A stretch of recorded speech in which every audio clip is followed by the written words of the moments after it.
what I do is just blogging, and through my radio show is I attempt, and I think I do it pretty successfully, talk to people that may not necessarily go to church. You know, I have a lot of my friends that are like, oh, I'm not going because I want to wear jeans, or I don't want to go because I don't want to look stupid. How does the church address that? How does the church address the thing is, I think one of the biggest problems in the church, and I can talk about it because I as church, one of the biggest problems about church is that sometimes we get so locked into a style of worship that we lose the heart of worship. It's the heart of worship that wins people. It's not the style.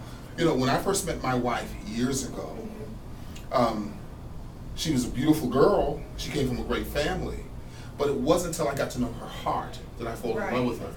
And many times, you know, it's one thing if people get turned off to Jesus because they don't like Jesus. Right. It's another thing they get turned off to Jesus because of you and I and the package that we bring them in. And that's what I think happens. I mean, I grew up in Sunday school, and earlier off camera we were talking about how this whole generation, a big portion of our society doesn't have a Sunday school experience, or doesn't have a church experience. And I was saying, I grew up in Sunday school and grew up in church, so even though I might deviate a little bit to the left or go up on these tangents, I found myself right back to where I was supposed to be. But for all of the people that may not necessarily have that connection, they don't know what their heart is supposed to look like, or they'll feel that tugging at their heart and don't know how to answer to it. And see, here's what I'm finding out also about this generation. In the last 18 years, I've traveled all around the world. I know. And it's crazy. I mean, I can get a homeboy from Brooklyn. You know what I'm saying? But last year we were in Switzerland, Sweden. Oh, it's beautiful. I was in Africa, 5 different countries in Africa. Beautiful. All over the world, all over the United States. And here's the thing that I'm finding. There are a lot of nations I go to that there may be 1% Christianity, that type of thing. The problem is that we have focused Christianity around a service. Oh.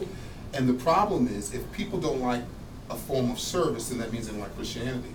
I got to tell you the truth. Wow. I'm sick of church. That's interesting. I'm sick of just another service. You know, I love shows. I go to Broadway shows. Right. I love great music. And after a while, I've heard it, done Right. it. You know, so what's the big deal? Right. I believe with all of my heart, what this generation is crying out for is justice. Wow. Now think about it. Think about it. What is the thing that's happening with, I don't know if I can mention names of movie stars or not. Yeah, absolutely. But think about the Angelina Jolies and the Brad Pitts. you're absolutely And they're right. doing all this stuff in Vietnam and Africa. Look at Madonna. She's doing stuff in Malawi. Right. You look at all these different people who are doing things that bring justice. Now, some people say it's just for PR. I don't know what it's for. Right. But all I know, that's what God called us to do. God called us not to have church. God called us to set the captives free. And the reality is, you know, I would rather go, you know, when I go to Africa, I go and do concerts. They have these big stadiums, but they do church a whole lot better than I do. You're talking about people, Really? you're talking about people who have walked 3 days I've to get to a heard service. that. Their level of faith is something that I'm not sure what faith is compared to them. I've And heard they'll that sing and worship before. all night long. Is it because they can't, or is it because they're just, is it so, It's because they're so hungry and they're so desperate. You know, you go to places like Zimbabwe, you have 1,000% inflation. You have 80% unemployment. wow, I have to. You have people that have a leader, Robert Mugabe. I'm not trying to get into political stuff. No, but he's an evil man. I He's love he's this. kept these people down for 30 years. So what do they need? They need another church service? They need to come in there and sing songs? No, they need to come and have someone say to them, you are the beloved of God. Right. Young girls who have been raped by guys and they feel like they're nothing. Right, They need right, someone right. to hold them by their face Right, and say, right, you right. are the beloved of God. Right, right, They don't need right. another church service. They need someone to believe in them. When someone believes in you, it changes your world. And you know, and I think that's the deal. I mean, you know, I grew up insecure, low self-esteem. Really? Oh man. I mean, But look at who you are now. Like, it's so difficult to even fathom that.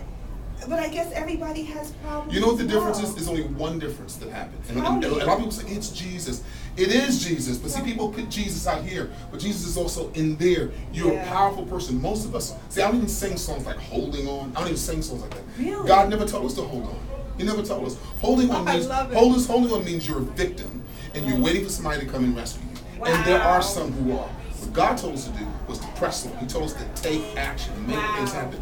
If things are going to happen in your life, you know, I have a Oh, this is I like have, so a, touching. I have a friend who preached this sermon, right? Beautiful. And he said, his son said to him, his 9-year-old son said, Dad, he said, if the monster comes in the room, will you rescue me?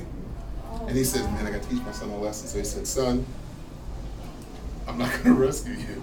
He said that to the little boy? Yeah. Wouldn't that devastate him? Well, that's what the boy said, but Dad, yeah, you won't rescue me?